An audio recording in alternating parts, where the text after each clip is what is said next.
distance nerding. Hey! Olay! What's up, ladies and gentlemen?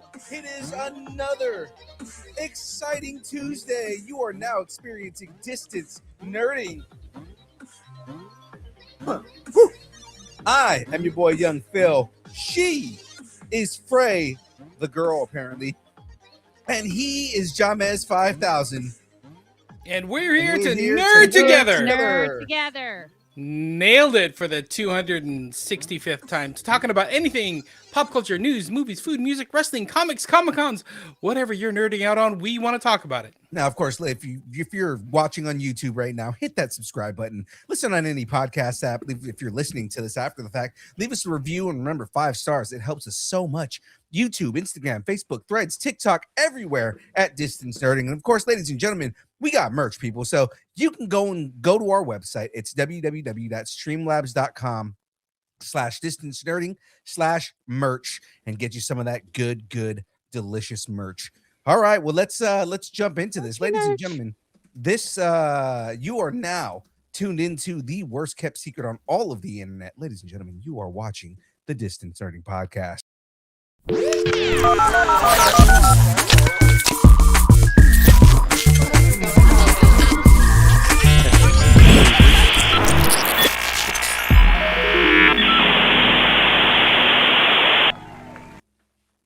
And we are here to nerd together. All right, well, let's jump into this. This week on deck, James, let us know what is going on. Is Benoit Blanc a better detective than Batman? Netflix has some monster plans, and Arnold is getting to the sequel chopper. Yeah, you get to the chopper. Maybe 2 choppers. Do it now. Sequel. Well, before we get into all of that good, one more time, James, let everybody know who is bringing us this week's episode. Check out Colossus Girl Entertainment fan-focused Comic-Cons across the West Coast, including Beaver State Comic-Con, Metal Art Comic-Con, Anna Medford, Tri-Cities Powerhouse, Silver Age, and next month is going to be Gem State Comic-Con. Comics, cosplay, vendors, artists, celebrity guests, and so much more. Visit Colossus Girl ENT and plan your next Comic-Con. That's Huzzah! right. Huzzah! Oh, wrong one. Evil! That's also wrong. Yeah. Baby, yeah! There we go. All right, well, let's get into this. It's time to get into the first segment here on our section of the download. Ladies and gentlemen, it is the Marvel news, the marvelous marvelly of the news. It's time for Straight from J. Jonah. Are we getting a noir gallery? Hi. Do we not do pictures anymore? No. Oh, okay. I like the pictures. Normally I'm reading, but whatever. Okay. A new look at Spider-Man Noir has surfaced, and it's packing some serious villain heat. Amazon Prime Video is gearing up for the debut of the highly anticipated Marvel series, teasing the Rogues Gallery that will test this version of Spider-Man. First shared by Brazilian outlet Omelette. I don't know if that's how you say it. Highlights a set of character posters that spotlight Spider-Man, Noir, and several major players in the series. So some of the key things about it, all reimagined into a noir look. Think noir. That's all I can say. Leading the charge is Nicolas Cage as Spider Noir. The lineup includes Electro, Sandman, and Silvermane. There's also an unnamed villain portrayed by Abraham Popula, who many suspect could be Hammerhead. I don't think I've ever seen Hammerhead. Phil, are you can you explain Hammerhead in a non-Phil-splaining way? In a non-Phil-splaining way? I don't think I can do anything. Or go ahead and Phil-splain it, blah, blah, blah. Well, no. Okay, so Hammerhead is another mob character.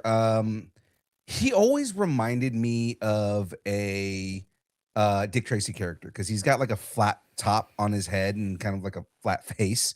But he's Like he's a just like hammer. yeah, I mean, like somebody hit him in the head with a hammer. That's like literally exactly what he looks like. Hit him Uh, in the head with a hammer and made his head like indestructible. right. Yeah, he's an interesting character, like overall. But I mean, like, yeah, he was used in the animated series a lot. I didn't watch a lot of the animated series, so that's probably why I don't know who he is. So. Mm. Anyway, he might be in it. And Abraham Papula may be him, I guess. The posters were unveiled ahead of CCXP in Mexico City, Mexico, which runs April 24th through the 26th of this year. I kind of want to go to that. I hear it's like a really good time. And then the 8-episode series is set in an alternative universe. I Right. like it. So it's going to premiere in the United States on MGM Plus on May 25th of 2026. And MGM Plus is a part of Amazon Prime, so it'll be on Amazon Prime. Interesting. Yeah, I saw some of the photos. It did feel very noir, but I kind of like that they're giving him like his own villains. Like Spider Noir is getting his own versions of villains, but like Hammerhead.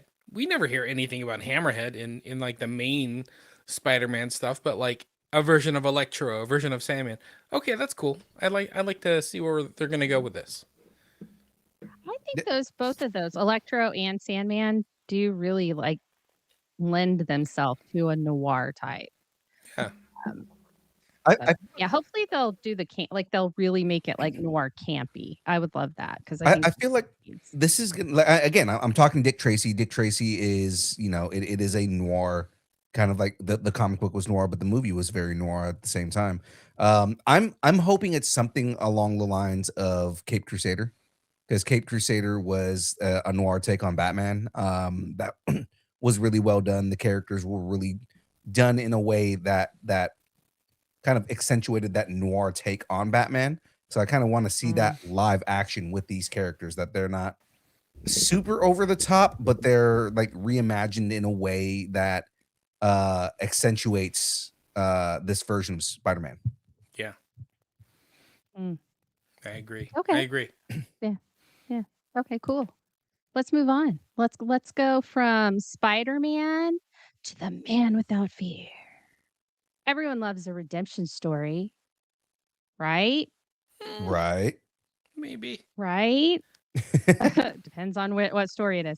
According to Cryptid 4K Qual via CBM, the plan is for Finn Jones to step back into the role of Danny Rand. And if he doesn't actually appear in season 2 of Daredevil Born Again, his return will be teased.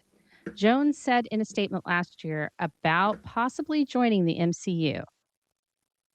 Well, there's a willingness for the fans to see that happen. There's a lot of willingness for the fans to see that not happen as well. I'm very aware of the critiques of the character and my role in it. My response to that is like, give me a fucking chance, man. I'm here and I'm ready. I want to prove people wrong.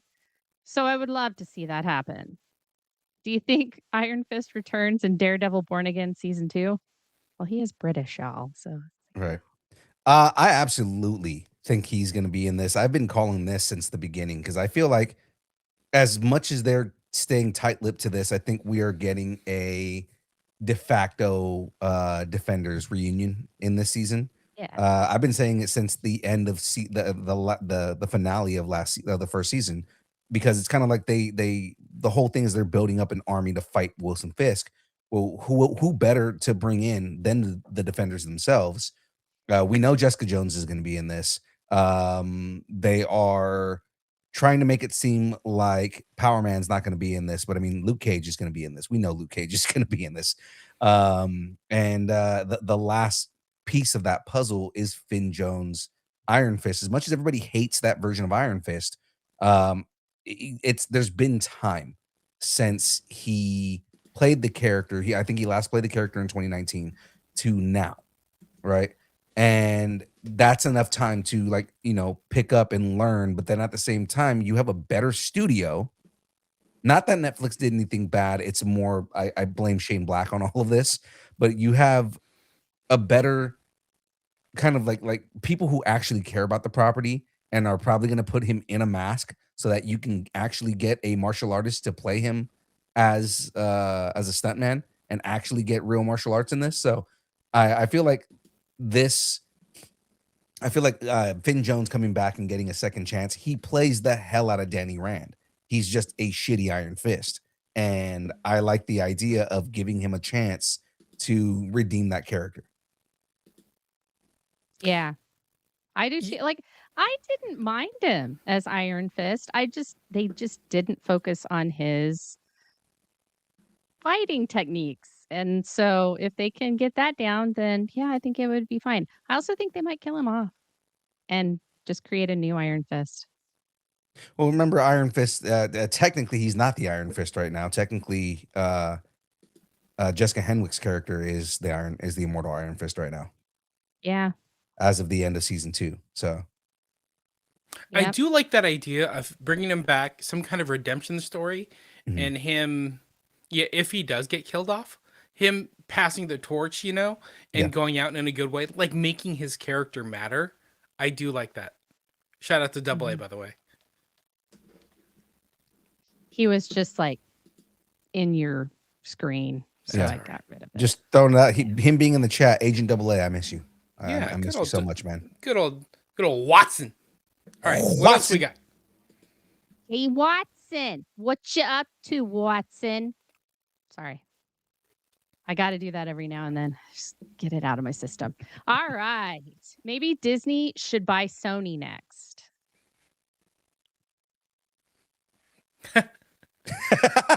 We're all kind of over all these production companies buying other production companies. Monopolizing. Yeah. We're not going to get into this right now. Let's continue. Yeah. Let's Now do a the story. new report suggests from Scooper, My Time to Shine, hello, that Marvel Studios and Sony could be eyeing something pretty wild, a movie that pairs Wolverine and Spider-Man.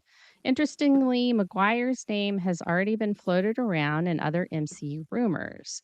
One report claimed that he could play a significant role in Avengers Secret Wars, though nothing has been officially confirmed. Would this help reignite the Sony Spider-Man universe, or should we just set it on fire? Phil? Go me. All right, yeah. Set it on fire. Set the Sony universe Set it on fire. Yeah, right? Yeah, just set it on fire. But I mean, like, so they're talking about redoing the universe, and now they're talking about doing more of these villain movies, but at the same time, instead of them being standalone villain movies, they're going to live within a Spider-Man universe, and they're going to use Tobey Maguire's Spider-Man to be that character. Okay, I'm not 100% against that, but at the same time, it's like just let it go, man. Like, you guys just let Disney take it over, because this is it's not the greatest. You guys keep trying, and it's like, add to the story, but do it in the animated world. You guys do really well with the animation stuff. You're fucking terrible when it comes to the live action stuff. Rumor has it right now, again, I noticed we didn't have the story yet, but rumor has it right now that they are going to be doing a version of Agent Venom, but it's going to be Eddie Brock instead of Flash Thompson, and Alan Ritchson supposedly is playing Eddie Brock. That's straight rumor mill. Yeah. Okay, so back to this. That's straight out of one of freaking Phil's dreams or something. No, I was reading it earlier. So again, Wolverine, Spider-Man, and Tobey Maguire's Spider-Man. I don't know if they can get Sony to play well like this, to bring on such a big character like Wolverine. Like, I get it, Deadpool kind of made himself, in the X-Men universe and kind of did his own thing, but bringing Wolverine and Icon over to the Sony, I don't know. I don't know if Sony could handle something like that. And I mean, they did pretty well with Doctor Strange, but Wolverine's kind of a different thing. Yeah. Especially when we talk about it in the new era of the MCU. But Punisher, right, is going to be in the Spider-Man movie. Mm-hmm. That really, honestly, could be like a Weatherby. No, I don't know. Anyway, not going to go with that one. But it could really say, oh, hey, would Spider-Man and a more R-rated character, could they share the screen and it be okay and not look weird? I think like that, like however the Punisher does with Spider-Man in his movie may dictate. And I think that's probably why they have been talking about Wolverine and Spider-Man, is because Punisher and Spider-Man is getting so much buzz for this movie that they want it, because Sony doesn't have any like new ideas. They just rehash old ideas. So yeah, just blow it all up and let Disney have it. Yeah. Yeah. Real quick, Watson was asking about who's going to be playing the new Wolverine. I think it's going to be Hugh Jackman. I think they're just going to be like, it's me. It's Hugh until he's done. That's why I've been gone. It's me. Yeah. That's why I haven't been here. He also was talking an about auditioning process. He also said, "Can we talk about how ridiculously huge Alan Ritchson is? Like, come on, man." Said, "Well, he's a Rob Liefeld drawing with well-drawn feet." Yes. He is. How often do you actually look at his feet and Reacher though? Never. Never. He might actually have he floppy wears feet. suits.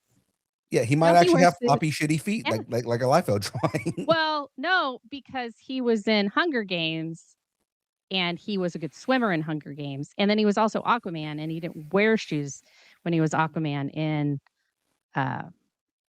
Smallville. So he has feet, and Rob Liefeld did not draw them because Rob Liefeld can't draw feet. Except if you watch his latest movie, War Machine, on Netflix, he almost drowned because of his big Alan Ritchson feet. Just saying. I haven't seen it yet, but I've heard good reviews. I heard basically he fights Metal Gear in this movie, and I'm like, I'm all for that. And this Alan Ritchson moment is brought to you by Treezus. Treezus, is he your new deity? All right, let's move on.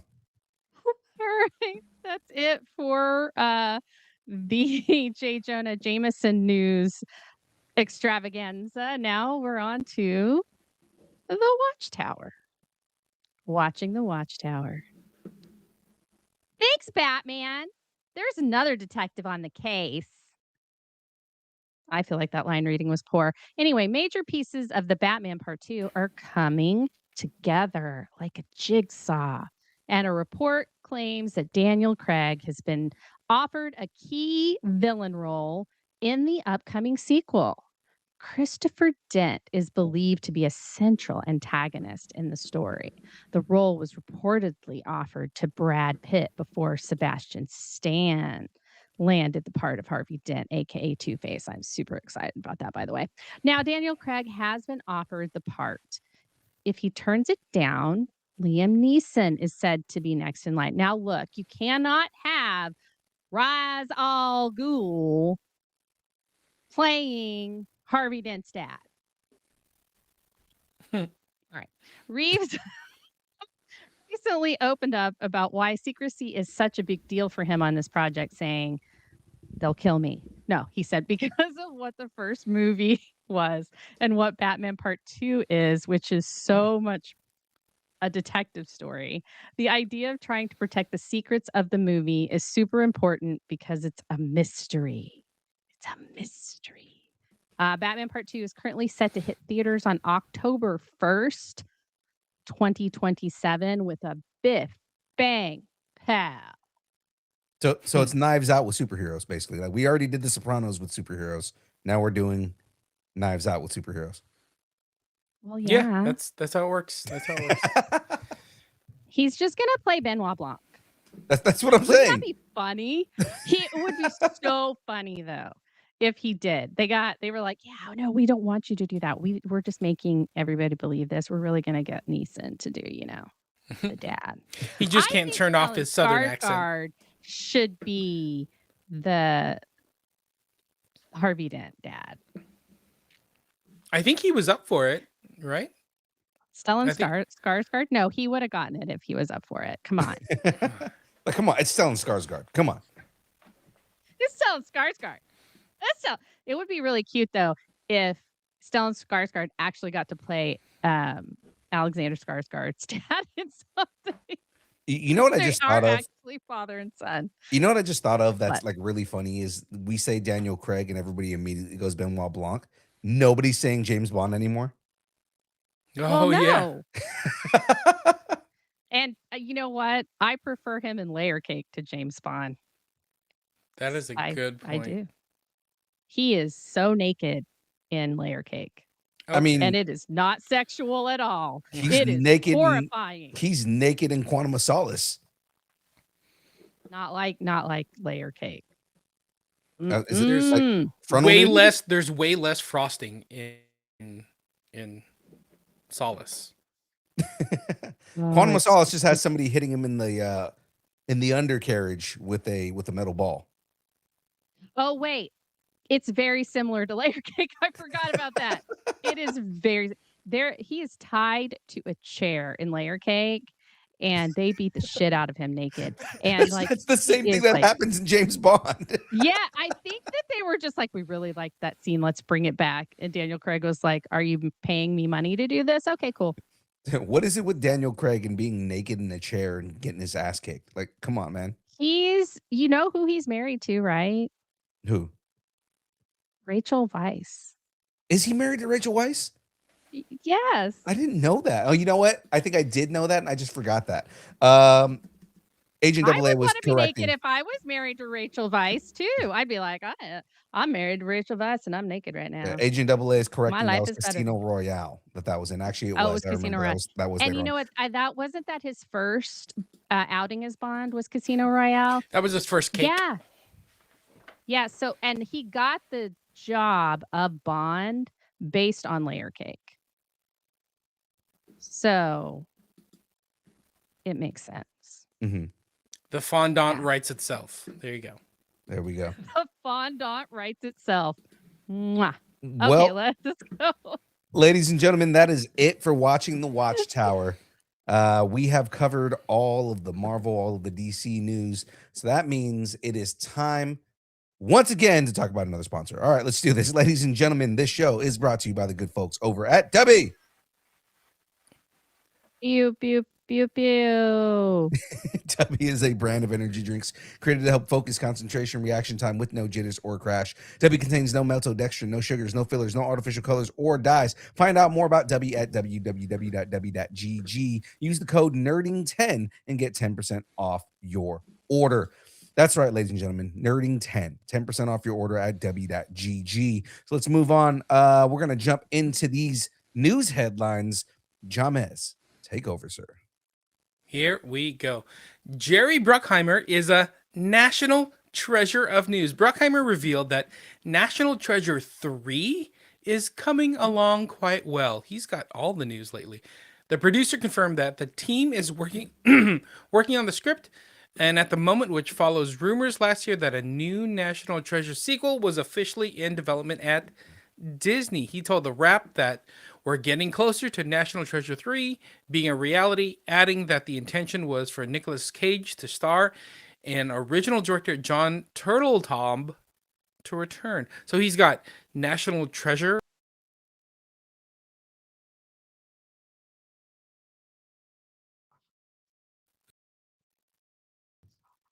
Top Gun's coming back. National Treasure's coming back. What was the other one? Pirates is coming back. Oh my gosh, we got all the hits coming back. It's like the 90s all It's over like again. Sony made all these movies. Yeah. They're like, I don't know, just make another one. Go make another one. Let's rehash everything. Come on. Hashy hash. Speaking of, go ahead. I was going to say, I mean, a lot of these studios, the issue that they have is that they have to continue and keep bringing things back. And I mean, like some of these things I do want to see more of, but it's just, come on, guys. I'm waiting for the National Treasure Night at the Museum crossover. Yeah, there we go. There you go. I'd be down with that. That's what I want to see. But also, if they don't keep making these National Treasure movies, then we can't say that Nicolas Cage is a national treasure.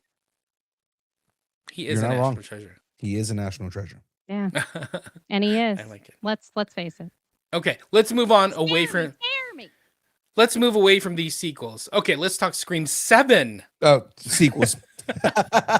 Ghostface just slashed its way into elite status. Scream 7 officially pushed the franchise past $1 billion worldwide. The slasher series has joined an elite group. I was gonna say, get the sharks with laser beams ready. Sharks with freaking laser beams attached to their heads. Yeah, baby. Yeah. I'm so sorry, James, but you kind of made it happen. Scream is only the 6th horror franchise in history to reach that box office milestone, joining Alien, Resident Evil, It, Saw, and the Conjuring universe, which is the only one to cross 2 billion. Oh my gosh. Scream 7 is slaying in theaters now. Anybody see Scream 7?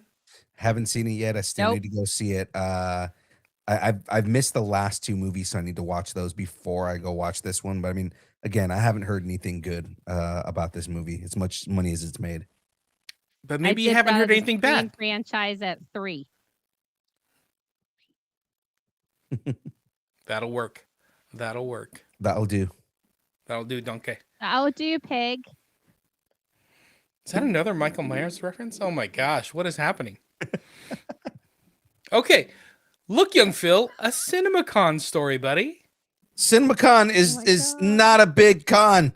Okay, yes, it is. It's kind of the biggest con. Like the biggest con. It's the biggest con.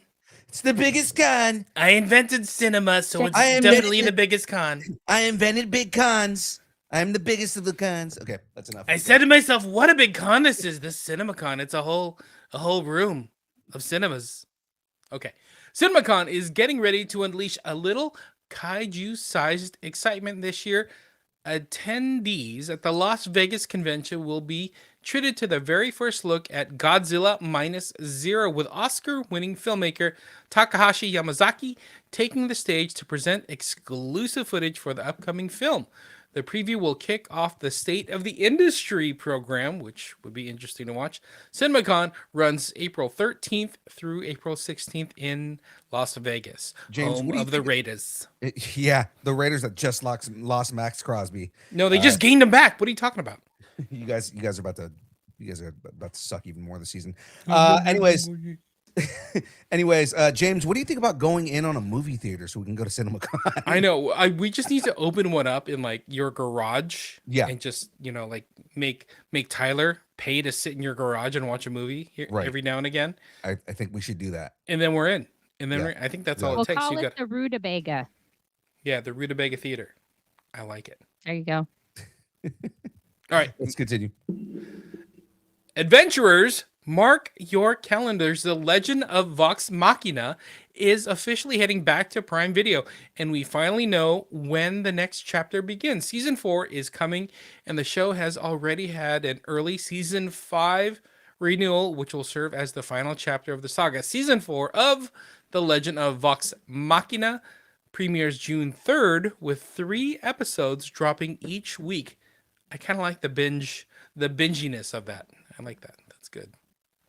Like the mini binge. It's like, hey, we know you don't have enough time to watch 12 episodes at once or whatever. So we're just going to give you like a little appetizer. Chunk. Here's a chunk. Watch one every night. Yeah. There you go. All right. Speaking of final seasons, final season, order up. Yes, Chef FX has confirmed that their award-winning series, The Bear, will end with its upcoming 5th season. Season 5 is expected to be released or served sometime later this year on Hulu. I got to get a reservation to that restaurant before it closes. You better hurry up. Got to get in there. I'm okay with this. And the reason is because a lot of larger producers are starting to catch wind of, let's end the series when like when the story makes the most sense, versus, hey, let's just do endless seasons of a show and stretch and continue to do a whole bunch of things. I'm okay with this, as long as they're they're telling the story they want to tell, and I'm okay with that, because I mean, at that point, I can go back and rewatch it again. You know, like the only exception to that rule was Ted Lasso, and it's because as much as everybody said that Ted Lasso seemed like a show that it ended in the right place, I felt like there's so much story that still needed to be told, and we're getting another season, so it's great. There were a lot of questions. Yeah. I still had questions, and I want to know what happens to Roy and Keeley. Yeah. I agree. I What's totally up agree with me, about Ted people? Lasso. Ted Lasso felt like a chapter closed, and they're going to start another chapter, and it might lead in a completely new direction. But I totally agree with hey, let's contain a story. Let's do what's best for the story, and not just drag it out until the wheels fall off, kind of thing. Mm-hmm. So good for them. Okay, so I don't think Dune did it well, because Dune Prophecy, although I did watch every single episode, and I'll probably watch next season and stuff. I liked that they took a chance and did a different take on characters in a universe. And I like that. Mandalorian did that as well. And I like that. I'd like to see something like that. So tell the story you want to tell in the main thing. And then if there's a story to be told from another character's point of view, there's nothing that says that you can't do that. So, Right. I mean, Shrinking, they've got Roy in San Diego now. So, like, what's going on with that? And he killed someone? Well, don't hear that spoiler stuff alert, about that's not easy. Just real quick I before just we feel move like on. Shrinking and Ted Lasso are in the same universe. I just feel like that's what's going. Before we move on, just because I have something for this, but Agent Double S said, "Is that like a Winnebago? That's rude. A rude Abago." I'll see myself up. How rude! There we go. Because I had a soundbite for it. Was it worth it? It was 100% worth it. Okay, I just for want me. Let Okay. me work it. As long as everybody's happy, that's All good. right, All right, let's keep it move going. Netflix's Night Agent is officially clocking in for a season 4. This time, the series will shift production from New York to LA behind the scenes. The series has also benefited from a production incentive. Sony Pictures secured $31.6 million tax credit in November to relocate the show from New York to LA. All right, California, throwing out the money. Here we go. The credit includes a 6-month window to begin production, which means filming will start late May. Do you guys watch Night Agent? Also, no, I don't. But I understand why California is doing this because of all the fires. They need to get more like money pumped into the economy so that they can rebuild quicker. And yeah, I mean, I absolutely see why they would do a credit. And also, I mean, I would much rather film in California. LA. Yeah. The governor's actually talked about it a couple times where he said that, so much of the film industry has gone to different places because of incentives. So he's trying to rebuild incentives in California to entice people to come back to California and film. Yeah, they used to be the only game in town. Right. Or the world. Yeah. But now they got to compete with Vancouver, Atlanta, London. Those are all huge meccas for filming. You've got New York, you've got Hotlanta, you've got New Orleans now too. You've got Texas, you've got Mexico, North Carolina's got Canada, North Carolina. Yeah. So like there's all these places now, and so freaking Oklahoma gives tax credits. Tulsa King. There you go. Oklahoma. Echo was filmed in Oklahoma too. No, it wasn't. It was set in Oklahoma. It was not filmed in Oklahoma. Bitter. But no, because the town that they set it in is the town that Husby's dad lived in. And so I know for a fact it wasn't filmed there. So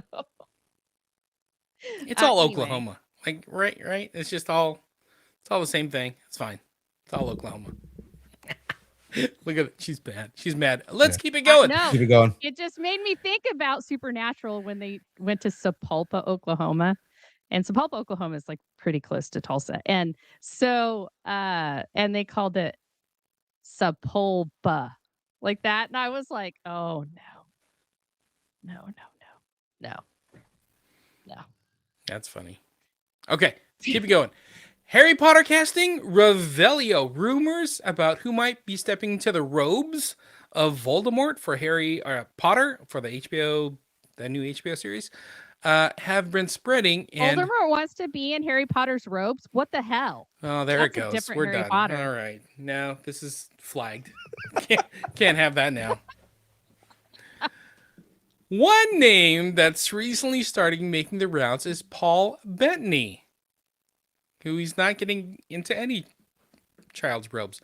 During a recent interview with Screen Rant, Bettany was asked about Voldemort rumors, and he said, I haven't heard anything about that. I mean, I'm a big fan of the IP, and I'm a big fan of HBO, but nobody has called me about it. All will be revelioed when the show debuts in 2027 on HBO Max. Who else did we get a rumor? Tilda Swinton. And I Right. 100% want Tilda Swinton to play the character just because she is so good. Yeah, she is so good at playing ambiguous characters. She androgynous characters. She is really good. She's just such a good fucking actor that I think she would kill as Voldemort. Yeah, it's Voldemort. She's the David Bowie of our generation. She kind of is. She really is. I love her. I loved her in What We Do in the Shadows. Loved her, obviously, as the Ancient One. Yeah. But she's just so great. I keep thinking The about Angel Gabriel. Like, they're redoing Highlander. Another like kind of underground movie that everybody really loves is The Hunger, and David Bowie was in that with Susan Sarandon and Catherine Deneuve. And I was like, that would be really cool if they redid that. Because I mean, it's about vampires, but it's so cool and it's just such an interesting vampire story. Yeah. And I'm like, I really feel like Tilda Swinton should be in it, and she should play David Bowie's character in that. But I think Tilda Swinton would be a really good Voldemort if we ended up going down that road. I love that you guys are like, let her go on her tangent, then we'll just bring it right on back. Double A actually, and that's another role that I brought up. I said the Angel Gabriel. Yes, she played Gabriel in Constantine, and she was really good as Gabriel. Her and who was the one that played Gwendolyn?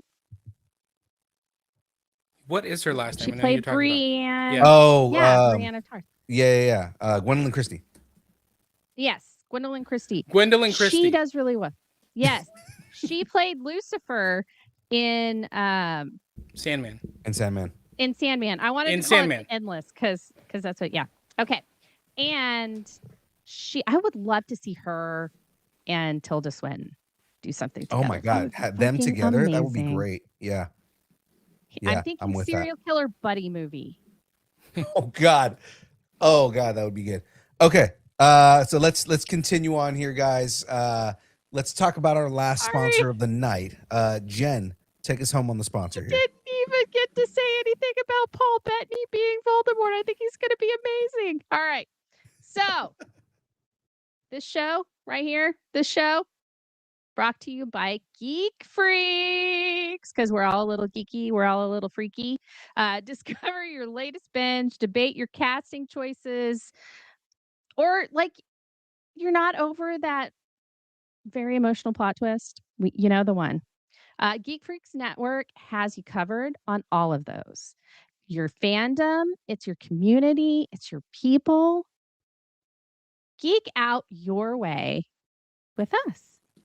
Check out your Geek Freaks Network at gfpods.com. All right. So we're going to move into the last bit of the news here, ladies and gentlemen. Let me move this over.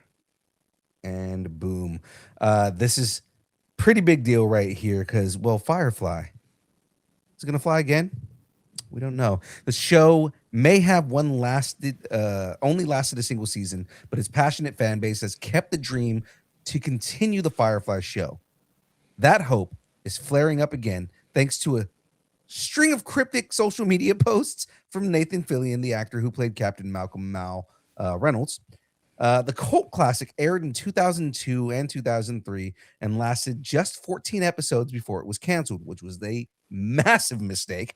Now Fillion has been sharing videos he tracked down his former co-stars and hints that something Firefly is on the way. Browncoats are watching closely and hoping that the Serenity might finally fly again. Have you watched the clips, the reels and stuff? I've watched all of them Yeah, and they're hilarious. all of them. So funny. I love that Nathan Fillion went to what's her name? Mora? Yeah. Morena Baccarin. Morena. While she's on the set of Sheriff Country, her show. Yeah.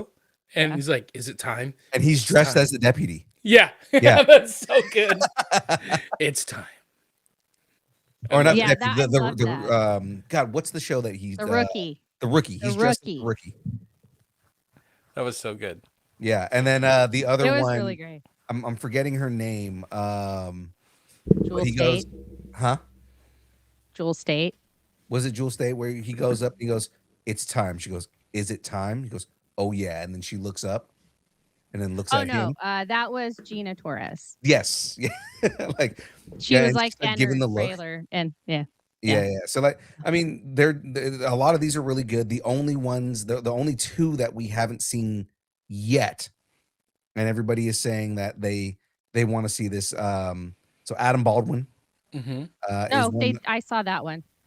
and he did do an Adam Baldwin one. I thought he did an Adam Baldwin one. Yeah, I saw it. Yeah. So he the Adam Baldwin one, but then Alan Tudyk. Oh no, they did one with him. They went around a bush. Okay, I missed Adam that one Tudyk then. and Nathan Fillion, because Adam Tudyk and Nathan Fillion are doing that show together. So Yeah, Alan Tudyk. And I mean, again, they do a lot of stuff together as it is, but I mean,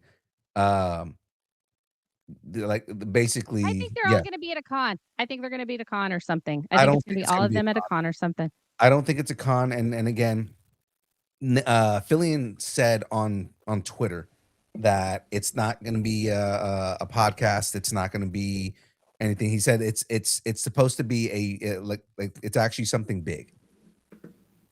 So I don't, and I think they said that they're supposed to be announcing it like later on this month, right? Like on the 27th or something like that. Oh, you know what it is? They're all going to show up It's- at Gem State Comic Con in Boise, Idaho. Two of them are going to featuring- be there. Featuring Alan Tudyk.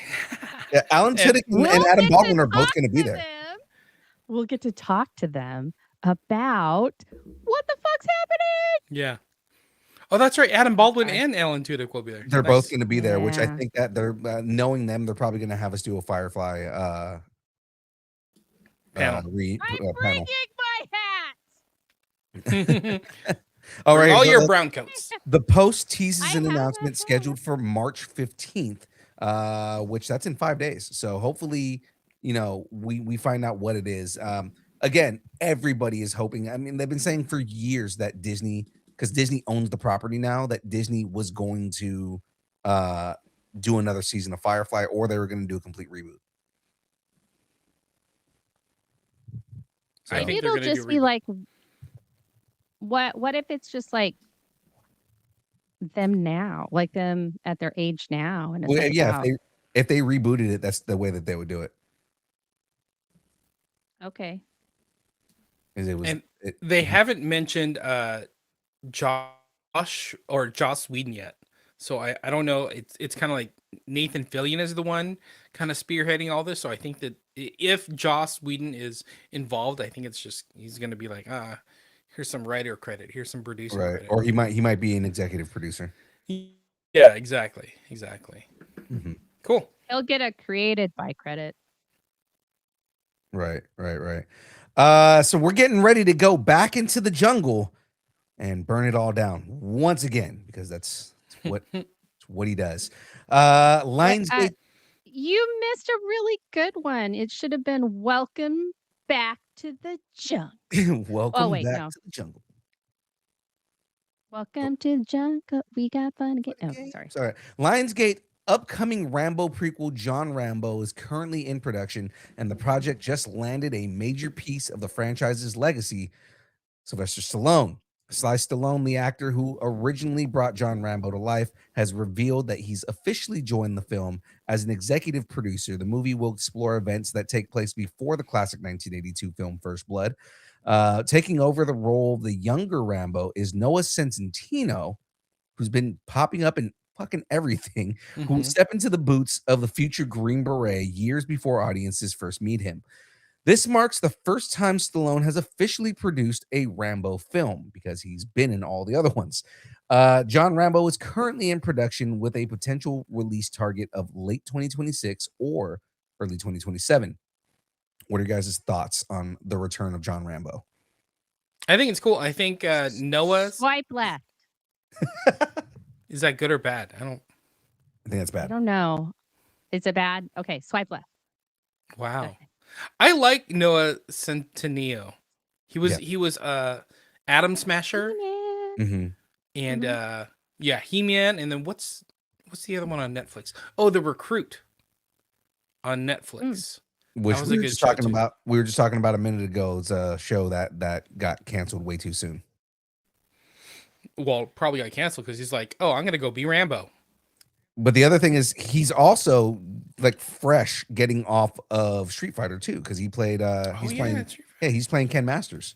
There you So go. I mean, like, Noah Centineo is just going all in for like he's playing He-Man, he's playing Ken, he's gonna play Rambo. Like, he's getting all of like the millennial feels characters right now. Mhm. Yeah. Hey, so who was the guy that played Mole Man in Fantastic Four? Ball Man. Mole Man, the mole guy. And Paul W. Hauser. Yep, Paul W. Paul Hauser. W. Hauser. He's in Playdate.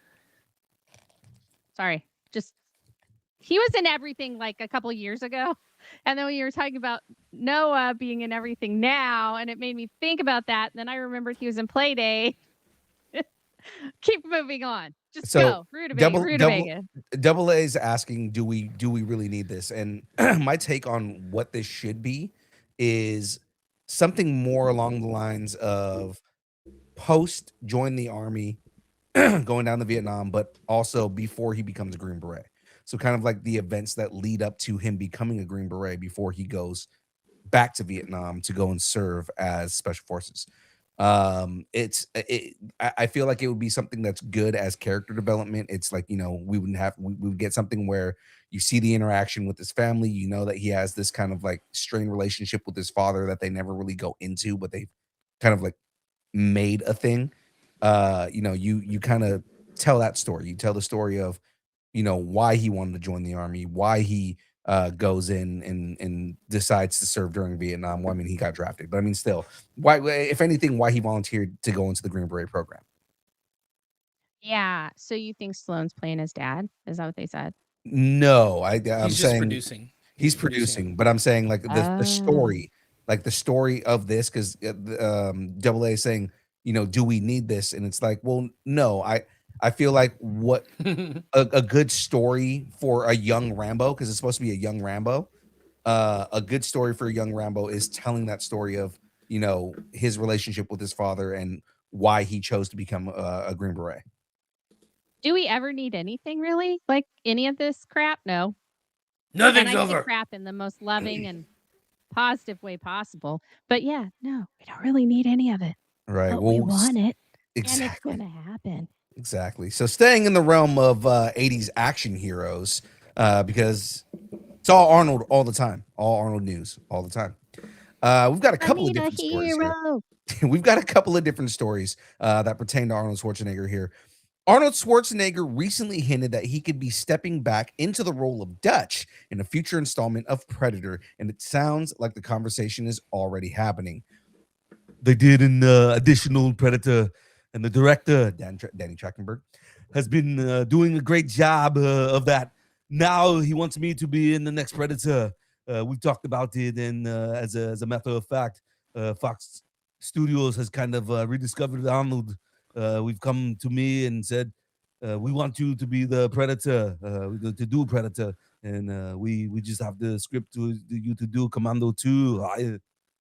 Aye, that was Arnold. Do it now. You have to run now. I honestly, with Trachtenberg heading up Predator, like finding a way to bring. I mean, they kind in a spoiler alerty way. They kind of already brought him back in Killer Killers. Exactly. They explain that they cryogenically froze Dutch, so it's kind of like I like the idea of bringing Dutch back.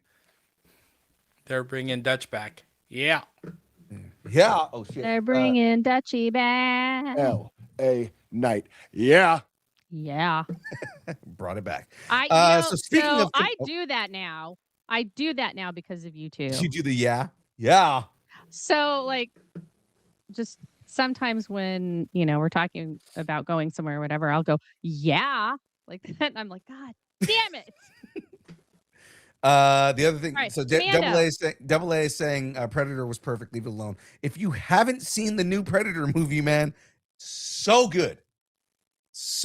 Anyways, so we talked Commando 2. He got a script. Speaking of Commando 2, there's no official confirmation that the film is moving forward yet, but the fact that the script exists and has been sent to Schwarzenegger is a good sign. Looks like Arnold is about to take another swing at his 80s classic. What do you guys think? A new Commando? I don't think we need another Commando. Okay, okay. We're reaching. Now we're reaching. Yeah. I think they should call it Going Commando. Well, my pants. Where did my pants go? Why'd you steal my pants? I need my pants. Maybe that's the porn version. Going Commando. All right. Speaking of 80s classics, the long talked about sequel to Conan the Barbarian might finally be gaining real momentum from the same conversation at the Arnold Sports Festival in Columbus, Ohio. They just hired a fantastic writer-director who did Tom Cruise's last 4 films. I'm sure I'm supposed to be doing this in Arnold. Well, yeah. Well, where's my Arnold voice? They hired him, Chris McCoy, to write and direct King Conan. With King Conan, it's a great old story that Conan was 40 years as king, and now he gets forced out of the kingdom, and there's conflict. Of course, but somehow he comes back, and there's all kinds of madness, violence, magic, and creatures, and stuff like that. Arnold turned Polish for a minute there. I don't know what happened. Right in the middle. Oh, that's fine though. Arnold is about to go back in time for all these action flicks, like a Terminator. Dude, I'm okay with King Conan. Back. That'd be fun. I'm okay with King Conan. Conan's dope just because there's already a comic book about him being old. You know what I mean? And it's like, I love that. You can just tell that story that they did in the comics. Exactly. I think people forget that Conan was a comic before he was a movie. Give him some TRT. Give him, some peptide collagens. He'll be good to go. Oh my God, that'd be great. I don't know if you saw Bar on Netflix, but I mean, he's been kind of like getting back into like the rip shape. So, right. I like it. Yeah. I like that he gave all this info at the Arnold Sports Festival in Columbus. He's like, I'll drop all the tidbits for the nerds. I'll give you all the news. You want to see the news? Nerds, the geeks. No, the nerds. You want to see? You see my muscles? It's not a tumor. Okay, that's enough. All right. That's enough. Let's move on. Frankenstein's monster, Dracula, and the Wolfman are headed to Netflix. That sounds like a walk into a bar kind of joke. Kind of is. Steering the ship is Kevin Williamson, the creator and writer of Scream and director of Scream 7. He confirmed he's deep into writing the series centered on Universal's legendary monsters, and he's describing it as an adult Vampire Diaries. Williamson said Netflix and Universal were very kind to let me go direct Scream 7 and put some projects on hold, and now I'm focused on those. The one I'm writing right now is a show. You might call it an adult Vampire Diaries. Just said that. It's based in a Universal Monsters land. I get to play with some of those characters like Dracula and Frankenstein and the Wolfman and have fun there. Williamson created Dawson's Creek and developed the Vampire Diaries for television. And he's been shaping horror since 1996's Scream. That's You know- interesting because it feels like they're creating story around that new Universal's Monsterland in Florida. Yeah, and they're probably gonna bringing use it that to Netflix. Right, they're going to use it as fuel. Yeah. So I kind of dig it. Right, Universal Monsters Land is coming to real life and coming to Netflix. No. Jen's like, no, I don't want this. No. No. I kind of want to see what they do with it. No. I do because No. seeing them come back. No. Yes, and so No. I want to see them And bring things together somehow. Like they've told individual stories of all these different characters over the years, but finding a way to bring them Graveyard's gonna together, hate it. that's fine. Let Graveyard hates anything that's like pop culture relevant. As soon as people start liking it, he's like, Mikey no, from the, I hate it. Cereal commercials. hey, Mikey, he likes it. He likes it. Go, Mikey. As soon as other people start liking it, he's like, nah, I don't like it. There's also a guy that doesn't like chocolate. So I mean, come on. Exactly. And potatoes. And potatoes. But to see I what mean, they I do kinda about bringing it understand together. pickles, potato and chocolate. Blah. Good. All right. Well, let's continue on here. So we got a couple more stories we got to cover here. I sense a disturbance in the force. Hello there. All right. According to a new report, James Mangold's planned Star Wars Dawn of the Jedi film might no longer be moving forward at Lucasfilm. The project was originally announced with a lot.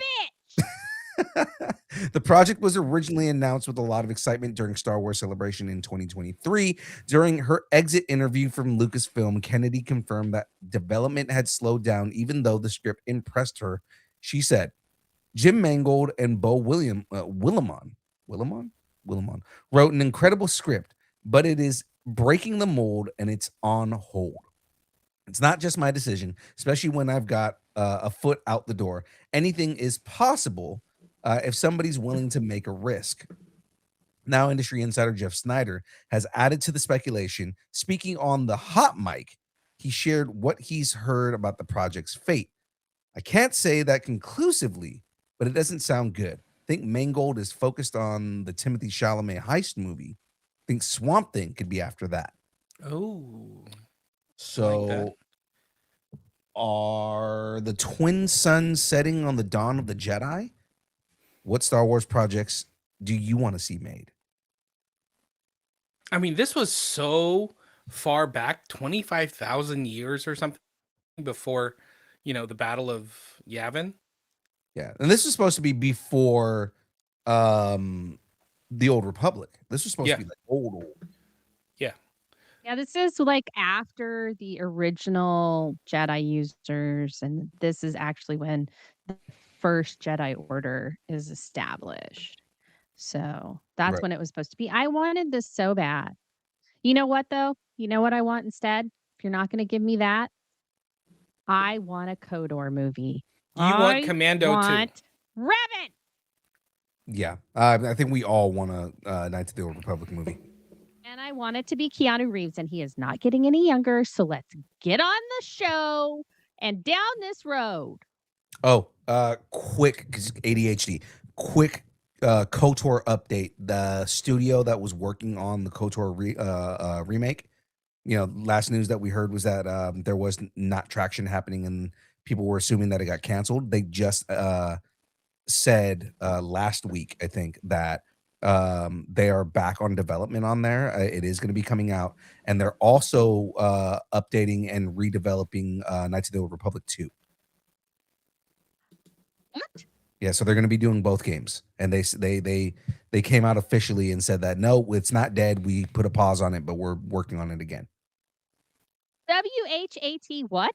Yeah. Oh, hold on. I got you. What?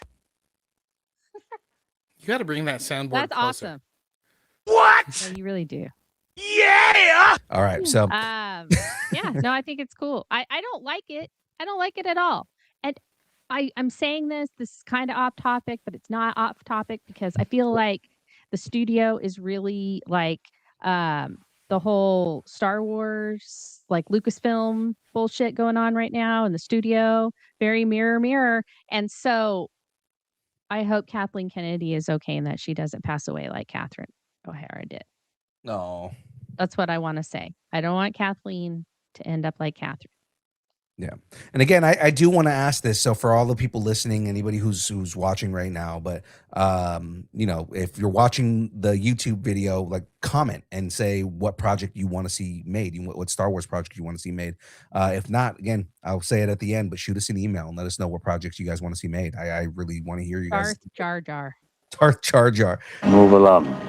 All right. So moving on to and staying within Star Wars, because we've got another Star Wars story here. Oh, thank you, James. You teed me up. Hello there. Season 2 of Ahsoka. Huh? Okay. A new rumor suggests the upcoming season 2 of Ahsoka might feature a pretty incredible reunion from the Star Wars universe.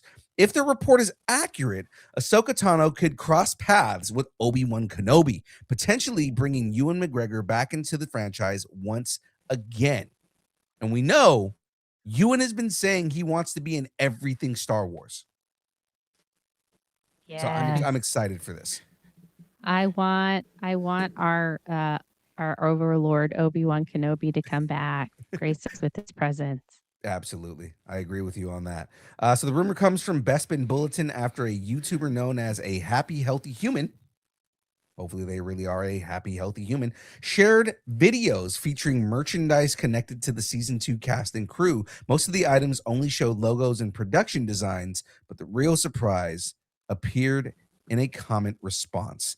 The creator shared, the one where I got to have to go in AT-AT, in AT-AT, was pretty great, but I also really enjoyed the Imperial Star Destroyers. Oh, and when Ewan let me hold Ahsoka's lightsaber.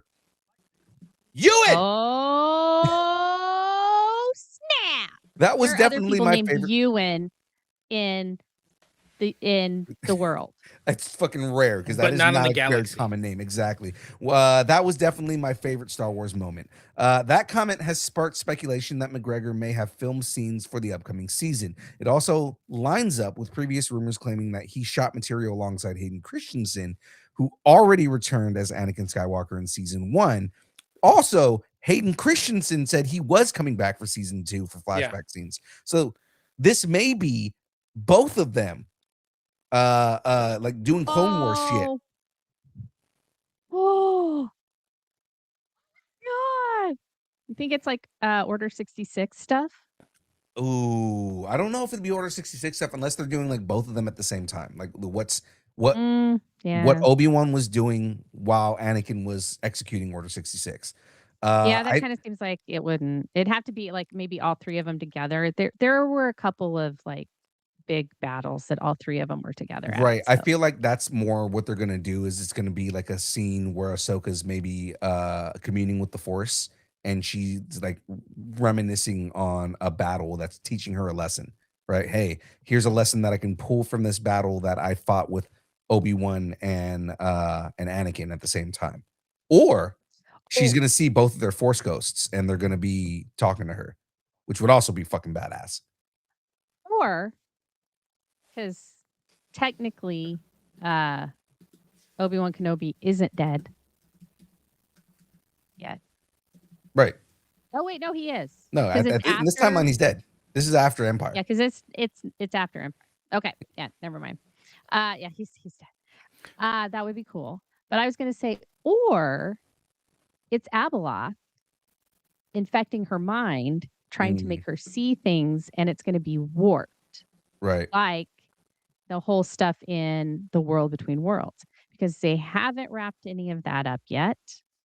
And I want to see an owl, god damn it. And so yeah. that I'm so excited for Ahsoka season 2. Yeah. Ahsoka season 2 is going to be great. I'm excited for it. James, any thoughts on season 2? Anything that you want to add to this?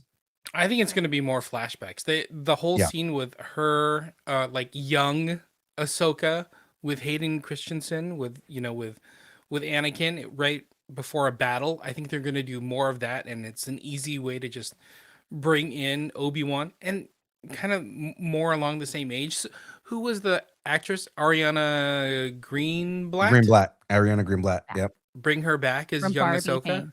Yeah, exactly. Bring her back as She's young an- Ahsoka. She was another one that was like all in everything, because she was also young Gamora. Gamora. Yeah. Yeah.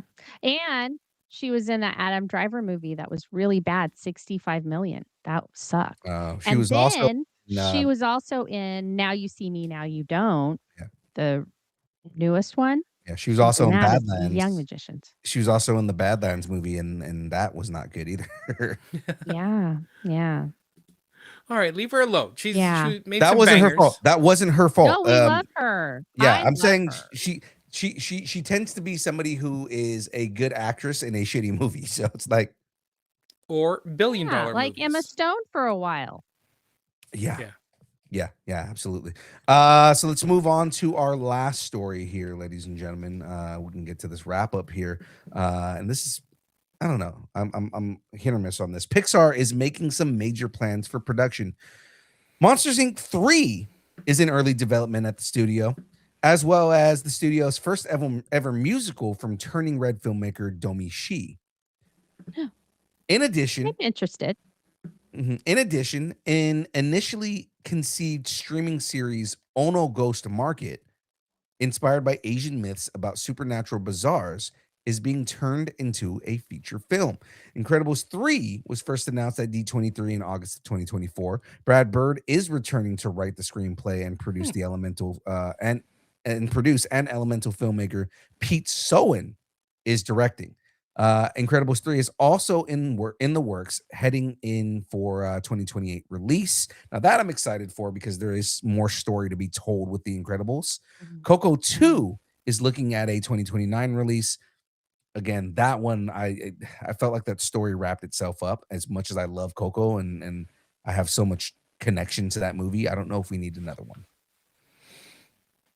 So Monsters Inc. 3, Incredibles 3, Coco 2, and what Pixar, those are all the movies that are coming out. Again, let us know in the comments, James, guys. go Let us first. know everywhere what Pixar project has you guys most excited. What Pixar project has you guys most excited, the two of you? I'm in for all three of these. Are you kidding me? Give me more Monsters Inc. Like getting Sully and Mike back together. I'm into it. I want to see that happen.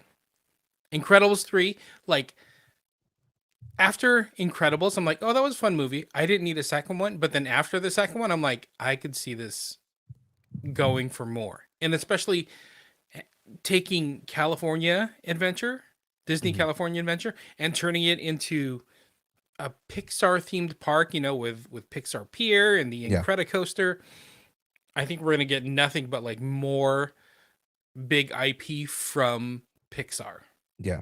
I mean, my whole thing with this is I want to see Jack. I want to see Jack as like a toddler or a little bit older. Like maybe he's Dash's age from the first movie in this third one, right? And we're getting like an age up, and we get a little bit more of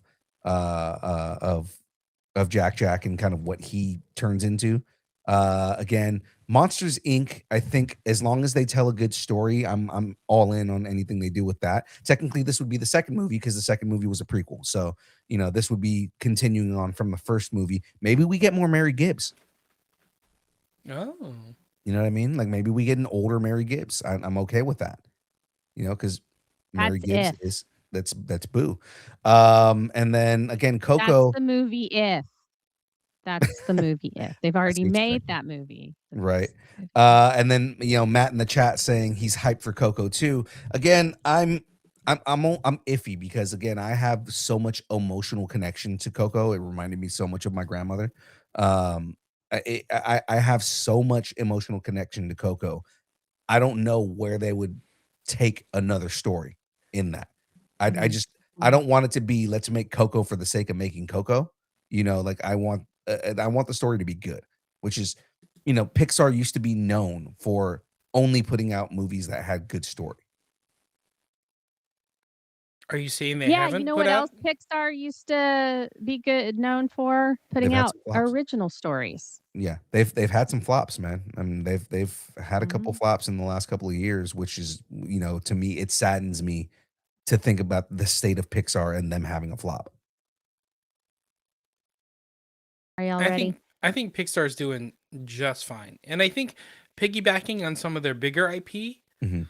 I'm okay with that because people get attached to characters. They want to see more, and finding a way to bring them more, I'm okay with that.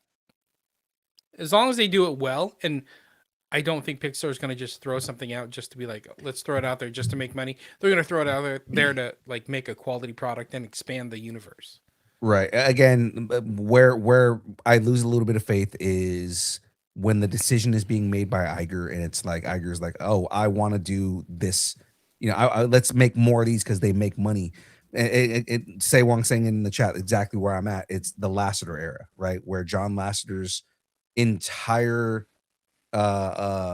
being, like the way that he treated everything was, we will not put out a sequel to a movie unless it's as good or better than the one before it.